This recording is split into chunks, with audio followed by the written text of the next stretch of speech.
प्रभु का नाम का स्तुति हो। वापस इस बाइबल स्टडी में इकट्ठा होने के लिए प्रभु ने हमें मदद किया। आज मेरा थोड़ा काशी है और आवाज इतना अच्छा नहीं है। अ, प्रार्थना पूर्वक हम बैठेंगे, प्रभु हमारे साथ बात करें। पिछले हफ्ता हम दूसरा अध्याय में प्रवेश किया, प्रेरितों का काम दूसरा अध्याय। उधर से 1 से 11 कलम तक हमने पिछले हफ्ता पढ़ा। चार बात मैं आपके ध्यान में लाया। पेंटेकोस और उसका अर्थ क्या है। दूसरा था मसीह सेवा में एक घर का जगह, घर का महत्व। What is the importance of a house in Christian service. तीसरा बात यह था what is the feeling of the Holi spirit. पवित्र आत्मा का भरपूरी का अर्थ क्या है, इसका आवश्यकता क्या है, जरूरत क्या है, इसका मतलब क्या है, पवित्र आत्मा का भरपूरी। और आखिरी बात हमने देखा अन्य भाषा क्या है। ये चार बातें देखा। और एक बार कुछ नए लोग इसमें है, इसके लिए मैं बोलना चाहता हूं। पेंटेकोस का अन्य भाषा इधर से एकदम स्पष्ट है। बोलने वाले के लिए अन्य भाषा था, सुनने वालों के लिए अपना मातृभाषा था। हम भाषा इसलिए बोलते हैं हमारे अंदर का बातें दूसरों को पहुंचाने के लिए। इसलिए भाषा के माध्यम से हम लोगों के साथ बात करते हैं। इसी प्रकार पेंटेकोस के दिन में कम से कम 15 भाषा बोलने वाले लोग उधर बैठे थे। उनको प्रभु का वचन उस दिन इस चमत्कार के द्वारा अन्य भाषाओं के द्वारा अपने अपने मातृभाषा में सुनाया। इसका अर्थ यह है बोलने वाला बोले को अन्य भाषा था, उनको कुछ मालूम नहीं था। फिर सुनने वाला समझ लिया, देख लिया, सुन लिया अपना मातृभाषा।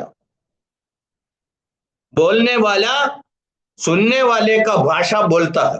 ये आपको बहुत अच्छी तरह समझना है।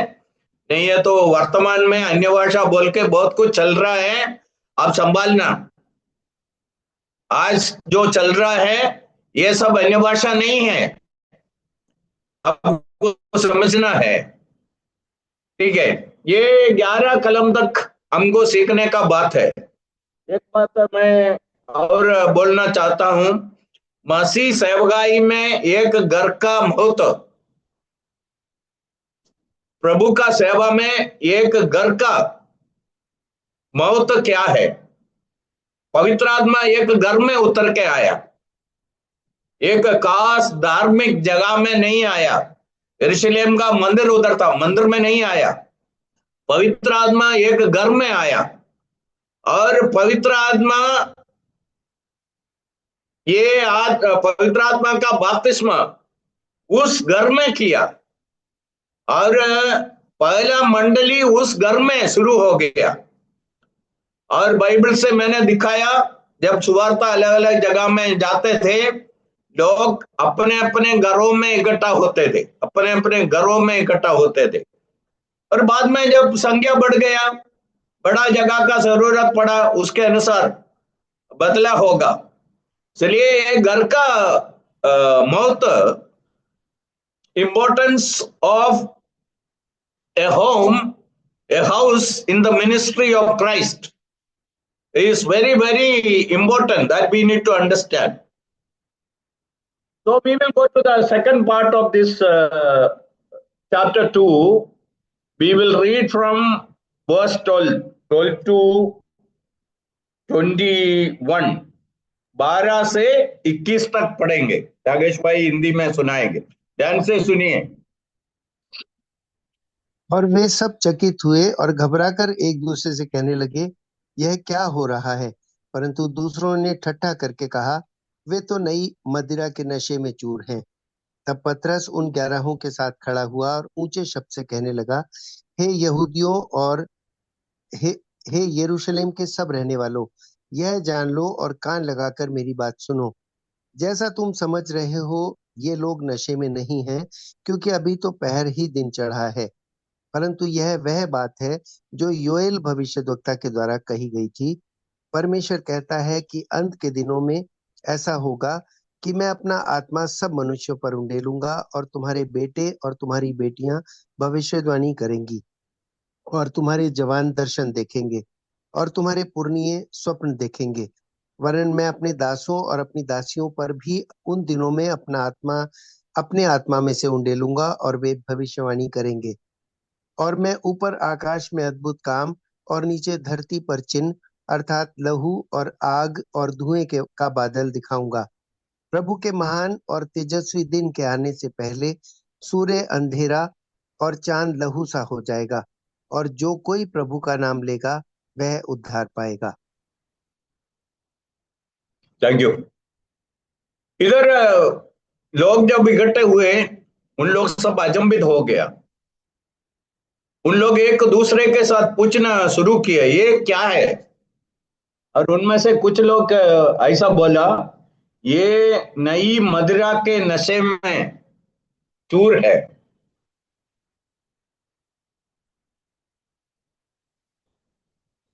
ये क्यों ऐसा बोला? शायद आप में से कुछ लोग देखा होगा, मैं जब मेरे गांव में था बचपन में, हमारे गांव में कोई इंग्लिश नहीं बोलता था, किसी को कुछ इंग्लिश मालूम नहीं था। फिर हमारे गांव में ऐसे लोग थे, दारू पीने के बाद इंग्लिश बोलेंगे। दारू नहीं पिया तो एक अक्षर भी नहीं बोलेगा। दारू पी लिया तो उन लोग बोलेंगे, what is your name, who is your father. ऐसा सब बच्चों को पूछता था। ये उन लोग भी सुना है, उधर का उधर भी होगा। इस कारण से बोला, ये अन्य भाषा बोल रहे हैं, ये दारू के मदिरा के नशे में है। जब लोग नशे में होते हैं, उनका कंट्रोलिंग चले जाते हैं। और मैं पिछले हफ्ता बोला, नशे में होने से लोगों का कंट्रोल चले जाते हैं, और मदिरा उसको कंट्रोल करना शुरू होते हैं। इसी प्रकार इधर भी लोगों को डाउट्स आ गया, संदेह हो गया, ये ऐसा कैसा हो सकता है, इन लोग क्यों अलग अलग भाषा बोल रहे हैं, हमारा भाषा कैसा बोल रहा है। इसलिए लोग पहले ऐसा बोला। और पतरस को उसका जवाब देना था, वो सीधा बोल दिया, जैसा तुम लोग 15 कलम में जैसा तुम लोग समझते हैं, ये नशे में नहीं है, ये लोग नशे में नहीं है। फिर 16 से योवेल भविष्यद्वक्ता के द्वारा कही गई ये बात अभी पूरा हो रहा है, ऐसा बोल के पवित्र शास्त्र से उनको सुनाया। इधर एक मुख्य बात मैं आपके ध्यान में लाना चाहता हूं। यदि पतरस को प्रभु का वचन मालूम नहीं था, ये पहले से तैयार होकर कुछ बैठा नहीं है। अभी ऐसा एक समय आ गया, पतरस को और बाकी शिष्यों को, लोगों को जवाब देना है, ये क्या नहीं है, ये क्या है। उस समय बोला, देखो योवेल का पुस्तक में, यहूदी लोग है इसलिए पुराना नियम का नाम सुना है, जानता है थोड़ा कुछ, इसलिए उनको पवित्र शास्त्र से सुनाया। इधर एक बात, मसीह प्रचार करने के लिए, ईश्वर का सेवा करने के लिए बाइबल का जानकारी कितना अनिवार्य है। आज लोगों का सबसे बड़ा तकलीफ क्या है, बहुत प्रचारक का तकलीफ क्या है, बहुत पास्टर्स का तकलीफ क्या है, बहुत पादरियों का सब तकलीफ क्या है, बाइबल जानता नहीं है। They do not know the word of God. They know some stories, पुराना नियम से हम संडे स्कूल से पढ़ा हुआ, अब्राहम का कहानी, नोहा का कहानी, मूसा का कहानी। नया नियम में आया तो पानी को दाखरस बनाया, 5 रोटी से 5,000 को खिलाया, और हवा आंधी को यीशु ने थमाया। ये सब कुछ कहानी जानते हैं। बाइबल का जानकारी है, बाइबल का कहानी जानने का नहीं है। बाइबल क्या क्या सच्चाइयों के बारे में सिखाते हैं, इसके बारे में जानकारी होना है। एक पुरुषायुष में, मतलब एक आदमी 80 साल इधर जिए, बचपन से बाइबल सीखे, और 80 साल में भी वो पूरा बाइबल जान नहीं सकता है, ऐसा एक पुस्तक है बाइबल।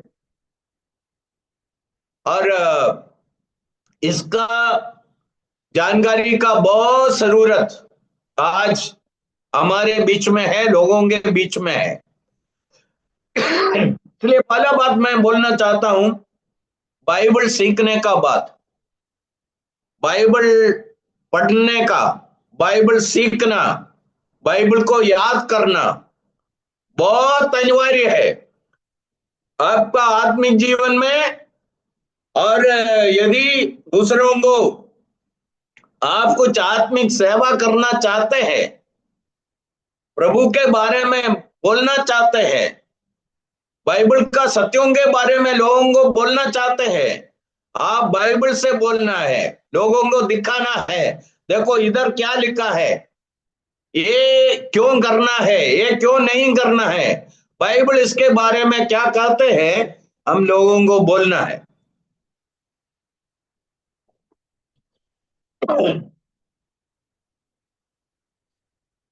हम जानते हैं यीशु मसीह को परीक्षा करने के लिए शैतान आया। शैतान के साथ यीशु बात करते समय में यीशु क्या किया, बोला बाइबल में ऐसा लिखा है, मनुष्य केवल रोटी से नहीं, ईश्वर का मुंह से निकलते हुए हरेक वचन से जीवित है, ऐसा शैतान को बोला है। और तीनों परीक्षाओं में प्रभु वचन लेके शैतान के साथ बात किया। इसलिए आपको एक बात मैं पहले समझाना चाहता हूं, पत्रोस को इधर बाइबल नहीं जानता था, पुराना नियम मालूम नहीं था, भविष्यवाणी मालूम नहीं था, योवेल का पुस्तक मालूम नहीं था, योवेल का पुस्तक में ये कहां लिखा है, क्या लिखा है मालूम नहीं था, तो वो समझाने में अधूरा रहता था। इसलिए और एक बार मैं सबको बराबर बोलना चाहता हूं, आज से कम आपका बाइबल आपके सामने एक खुला पुस्तक रहे, पढ़ते हुए बातें समझे, यदि समझता नहीं है तो जो समझने वाला है उसको पूछ लो। आज ऐसा बहुत लोग आपको मिल सकते हैं, आपको अच्छी तरह बाइबल सिखा सकते हैं, और इसके अंदर हमको सीखने के लिए बहुत बात है। ये हमारा आत्मिक उन्नति के लिए, दूसरों को हम मदद करना चाहते हैं तो इसमें बहुत काम में आएगा। आपका बाइबल एक खुला पुस्तक रहे, आपको बाइबल के बारे में अच्छा जानकारी हो, बाइबल में क्या कहां लिखा है उसके बारे में जानकारी होना है, और क्या लिखा है वो आप खुद स्पष्ट समझना है, और दूसरों को ऐसा ही समझाने का है। इतना मैं इधर पहला बात बोलना चाहता हूं। दूसरा बात इधर है 17 कलम में, परमेश्वर कहता है कि अंत के दिनों में ऐसा होगा, अंत का दिनों में। ये योवेल का पुस्तक है, दूसरा अध्याय का 28 से 32 तक है। जोएल चैप्टर 2 28 to 32 में लिखा है। ये पत्रोस ऐसा ही लोगों को सुनाया, देखो ये ऐसा ही सुनाया तो मैं मानता हूं पढ़ के नहीं सुनाया, और वो बाइबल से ऐसा ही बोला, ऐसा ही बोलना है तो उनको पहले से उनको याद करके रखना था, इसलिए वो उधर याद करके बोला है। इसलिए वचन ऐसा ही याद करने का है, वो हमारा बहुत मदद में आ जाएगा। इसलिए मैं आपको और एक बार ये प्रोत्साहन देना चाहता हूं, बाइबल को ऐसा ही सीख लो, ऐसा ही याद करो, और वजन में एक मात्रा छोड़ने का नहीं है, वो जैसा है वैसा ही हमको सीखने का है। और बोला है, परमेश्वर कहता है अंत के दिन, मैं आपको अभी दिखाना चाहता हूं अंत का दिन का अर्थ क्या है।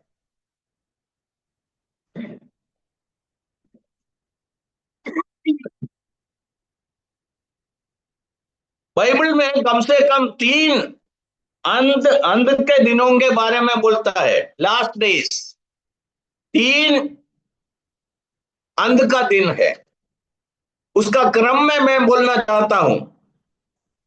पहला है इब्रानियों का पत्री, पहला अध्याय का 2 कलम, हिब्रूस चैप्टर 1 वर्स 1 एंड 2। उधर एक अंत का दिनों के बारे में हम पढ़ते हैं, लास्ट डेज।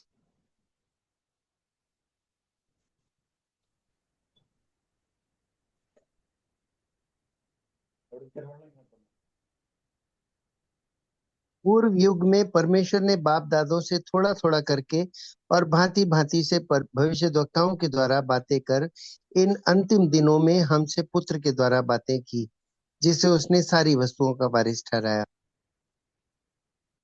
और इधर लिखा है अंत के समय में उसका पुत्र के द्वारा बात किया। ये कौन सा अंग है? अंत का समय है, अंत का दिन है। ये है प्रभु का वचन का प्रकटीकरण। अभी तक पौलुस बोल रहा है हमारा बाप दादों के साथ भविष्यद्वक्ताओं के द्वारा ईश्वर बात करते रहते थे। अभी अंत का समय आया, उनका पुत्र के द्वारा हमारे साथ बात किया। ईश्वर धीमे से अपना वचन के द्वारा अपने आप को प्रकट करता था। अभी अंत का समय आ गया, ईश्वर अपने पुत्र के द्वारा, यह है बाइबल का प्रकटीकरण। यीशु मसीह और यीशु ने जो कुछ अपना शिष्यों को सिखाया, उसके द्वारा बाइबल संपूर्ण हो गया। आपको एक चमत्कार बात मैं बोलना चाहता हूं। पहला शताब्दी के बाद, बाइबल संपूर्ण होने के बाद, बाइबल का आखिरी पुस्तक भी लिखने के बाद, इतने सालों में 1900 साल, 1900 ईयर्स, उसके ऊपर कोई भी पुस्तक के साथ एक अक्षर भी जोड़ा नहीं है, क्योंकि बाइबल पहला शताब्दी में ही संपूर्ण करके दिया है। वो था बाइबल देने का, बाइबल के द्वारा ईश्वर को प्रकट करने का, उसका अंत का दिन। यीशु मसीह और अब उनका, यीशु ने अपना शिष्यों को सिखाया हुआ बात सब मिला के जब नया नियम पुराना नियम के साथ जोड़ दिया, बाइबल संपूर्ण हो गया। और वो बाइबल लिखने का अंत का दिन आ गया। ये आपको समझने का है। दूसरा अंत का दिन है पहला तिमोथी 3 अध्याय।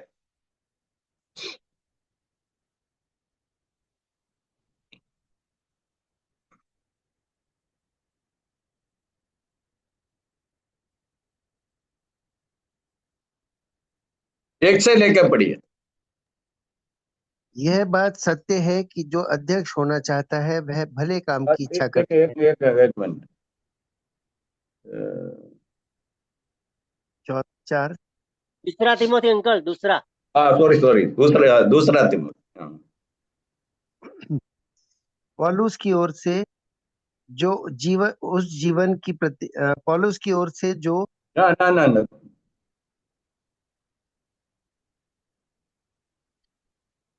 अंत के फर्स्ट समय वर्ड में first word chapter 3 second Timothy chapter 3 verse 1 पहला वचन।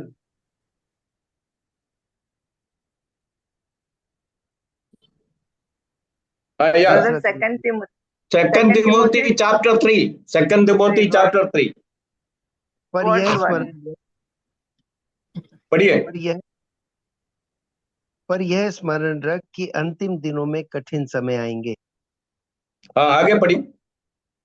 क्योंकि मनुष्य स्वार्थी, लोभी, डींगमार, अभिमानी, निंदक, माता पिता की आज्ञा टालने वाले, कृतघ्न, अपवित्र, दया रहित, क्षमा रहित, दोष लगाने वाले, असंयमी, कठोर, भले के बैरी, विश्वासघाती, ढीठ, घमंडी और परमेश्वर के नहीं वरन सुख विलास ही के चाहने वाले होंगे। वे और भक्ति का पढ़िए। भेष वे भक्ति का भेष तो धरेंगे, पर उसकी शक्ति को न मानेंगे। ऐसों से परे रहना। हाँ, बस, थैंक यू। इधर एक अंतिम दिनों के बारे में बताता है। क्या बताया? अंतिम समय में लोगों का जीवन कैसा होगा, किस प्रकार का लोग दुनिया में होगा, ये कब होगा? यीशु मसीह का आगमन के पहले। जैसा जैसा यीशु का आगमन नजदीक हो रहा है, ये स्वभाव वाला लोगों को हम बहुत दे सकते हैं। आखिरी में हमने क्या देखा? भक्ति का वेश तो धरेंगे, पर उसकी शक्ति को ना मानेगा। ऐसे लोगों को हम बहुत मिल पाएंगे। Having a form of godliness but denying the power of it, ऐसा लोगों को मिलेगा। इसलिए ये यीशु मसीह का आगमन से पहले होगा। हम जो जमाने में रहते हैं, लोग इस प्रकार का स्वभाव हम लोगों में देख सकते हैं, धार्मिक लोगों में देख सकते हैं, और मसीह विश्वासी बोलते हैं उनमें देख सकते हैं। इसलिए इधर जो कुछ बताया है, यीशु मसीह का आगमन के पहले होने वाला बात है। तीसरा अंतिम समय है, योवेल का पुस्तक में लिखा है। हम सीधा योवेल का पुस्तक दूसरा अध्याय में जाएंगे।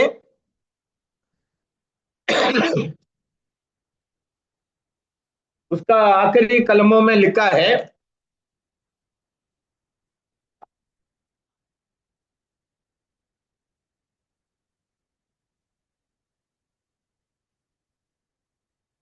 एसेकिएल, दानियल, होशेया, योएल।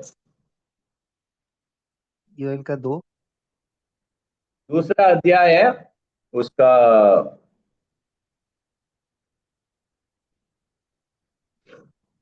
28 से लेके 32 तक। उन बातों के बाद मैं सब प्राणियों पर अपना आत्मा उंडेलूंगा।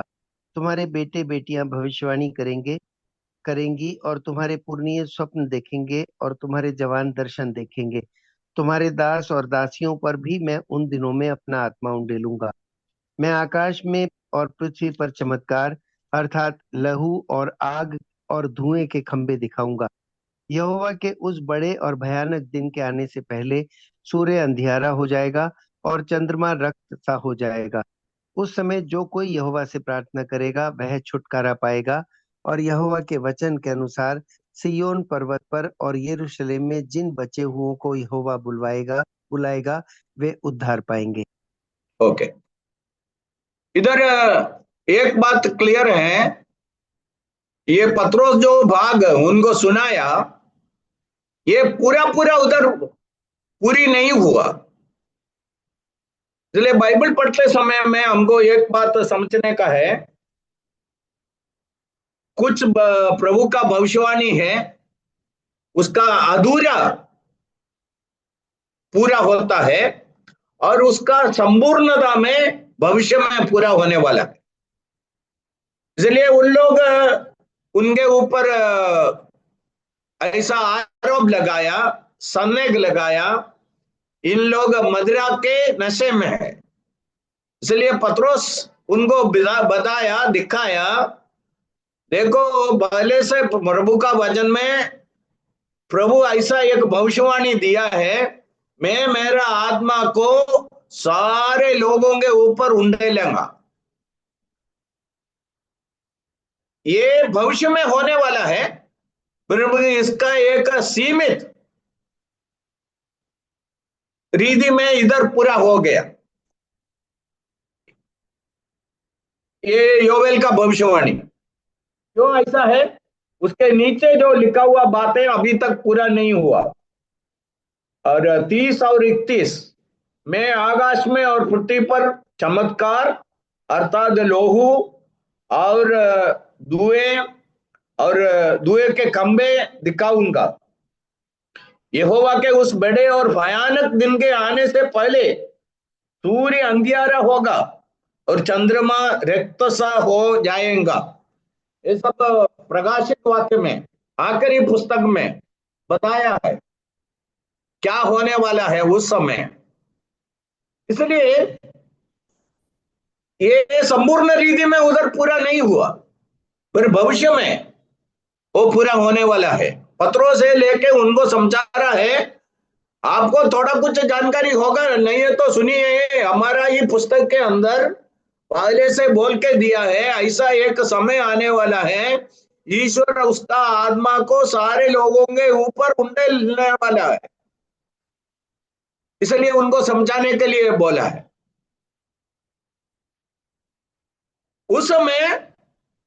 उस समय को बोला है अंत का समय, अंत का दिन। इसलिए 3 अंत का दिन मैं आपको दिखाया। पहला है बाइबल का संपूर्णता का अंत का दिन, बाइबल का संपूर्णता का अंत का दिन। दूसरा है मंडली का अंत का समय, अंत का दिन, जब आखिरी समय आएगा यीशु मसीह का आने से पहले इस जगत में और मंडली में क्या क्या स्वभाव का लोगों को हम देख सकते हैं उसके बारे में। तीसरा इधर है भविष्य में यीशु मसीह जब इस जगत में आने से पहले इस्राएल के साथ और दूसरे लोगों के साथ भी होगा, क्या होने वाला है।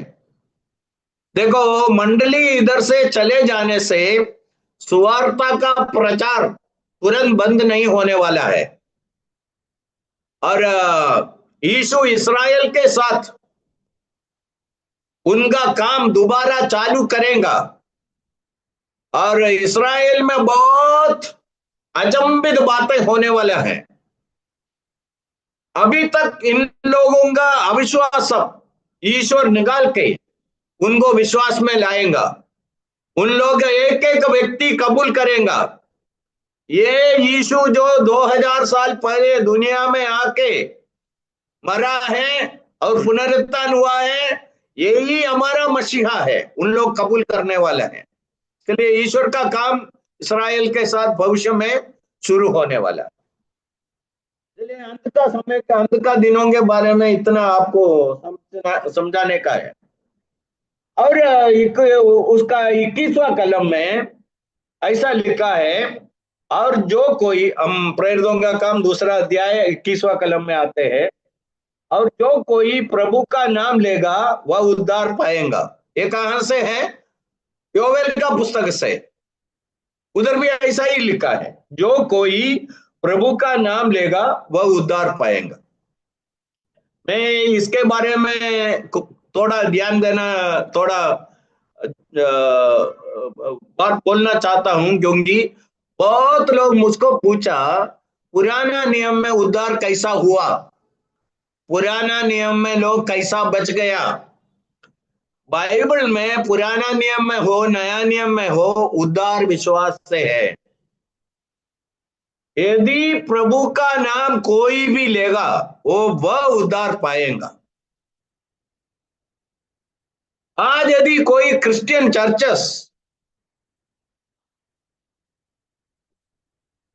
विश्वास के द्वारा उद्धार पाना, उसके बदले में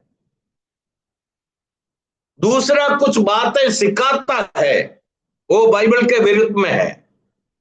बाइबल में भी उद्धार के लिए एक ही रास्ता है, विश्वास करना। नया नियम में इसको स्पष्ट करने के लिए बहुत कलम हमको याद करना है, याद में आना है। पतरस जब जेल खाने में था, फिलिपिया का जेल खाने में था, मध्य रात में प्रार्थना करता था, उधर भूकंप हुआ और जेल का अधिकारी डर गया, वो मरना चाहता था। उस समय पौलुस उसको बोला, हम सब इधर है, तुम्हारे लिए कुछ हानि मत लाओ। ऐसा बोलने के बाद जब थोड़ा सब कुछ थोड़ा कुछ समझ लिया, उस समय पौलुस से पूछा, उद्धार पाने के लिए मैं क्या करूं?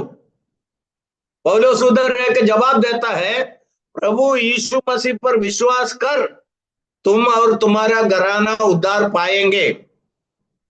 चलिए, उद्धार करने के लिए, उद्धार पाने के लिए एक ही रास्ता है, यीशु मसीह पर विश्वास करना।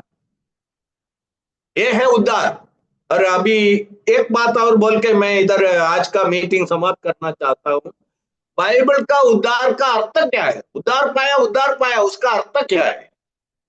हमेशा के लिए पाप का बंधन से, पाप का दंड से, पाप का नाश से हम बच गया है, नरक से बच गया है। पापों के साथ जाने के लिए एक ही जगह है, वो नरक है। और नरक जाने वाला एक व्यक्ति को प्रभु यीशु पर, वो व्यक्ति जब जीवित है, विश्वास करने के द्वारा मुफ्त में ये उद्धार मिलता है। और एफेसियों का पत्री 2:8 हम जानते हैं, विश्वास से कृपा के द्वारा हम उद्धार पाए हैं। उधर दो शब्द है, विश्वास और कृपा है। हम कैसा, ईश्वर हमको कैसा उद्धार दिया? अनुग्रह में दिया, कृपा में दिया।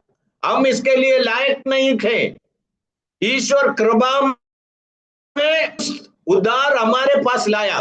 वो हम कैसा ले लिया? विश्वास से ले लिया। हमको ये उद्धार पाने के लिए, एक व्यक्ति को आज उद्धार पाने के लिए एक ही रास्ता है, वो उद्धार विश्वास है। विश्वास से उद्धार पाता है।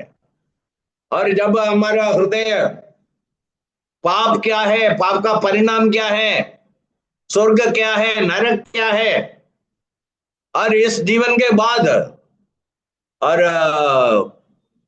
ईश्वर लोगों के साथ क्या करने वाला है, ये सब समझने के बाद, वचन से जानकारी पाने के बाद, एक व्यक्ति ऐसा एक छोटा प्रार्थना करता है, प्रभु मैं मेरा पाप के साथ नरक में जाना नहीं चाहता हूं, मैं बचना चाहता हूं, मेरा आत्मा को मैं आपके हाथों में सौंप देता हूं। इतना एक व्यक्ति प्रार्थना करते समय में वो बच जाता है। चलिए, पुराना नियम में हो, नया नियम में हो, उद्धार विश्वास से है। अभी एक बात बोल के मैं पूरा कर देता हूं। इतना सुनने के बाद आप में से यदि कोई आज तक विश्वास में नहीं है, उद्धार नहीं पाया है, तो आपको ऐसा दूसरा एक मौका प्रभु देता है। आपको पाप से बचना है, नरक से बचना है, पाप का दंड से बचना है, उसके लिए एक ही बात करना है, वो है अपना जीवन को प्रभु के हाथों में सौंप देना है। उससे आपको बच सकता है। आपको कोई चर्च में नहीं जाना, आपका नाम बदलना नहीं है, बपतिस्मा नहीं लेना है, और आपका अटक बदलना नहीं है, और ऐसा बाहर का कोई भी बातें नहीं करना है। एक अंदर का बात है। आपको अंदर से जब मालूम हुआ मैं एक पापी हूं, मैं गुनहगार हूं, पाप का सजा अनंत काल का नाश है, उससे मैं बचना चाहता हूं, ऐसा समझने के बाद प्रभु से इतना बोलना है, प्रभु मैं कबूल करता हूं, मैं एक पापी हूं, मैं बचना चाहता हूँ, आपको बच सकते हैं। ऐसा कोई हमारे बीच में है तो उनको ये मौका का फायदा उठा सकता है। तो मैं इधर समाप्त कर देता हूँ। प्रभु का इच्छा है तो अगले हफ्ता मिलेंगे। प्रभु का नाम का महिमा हो।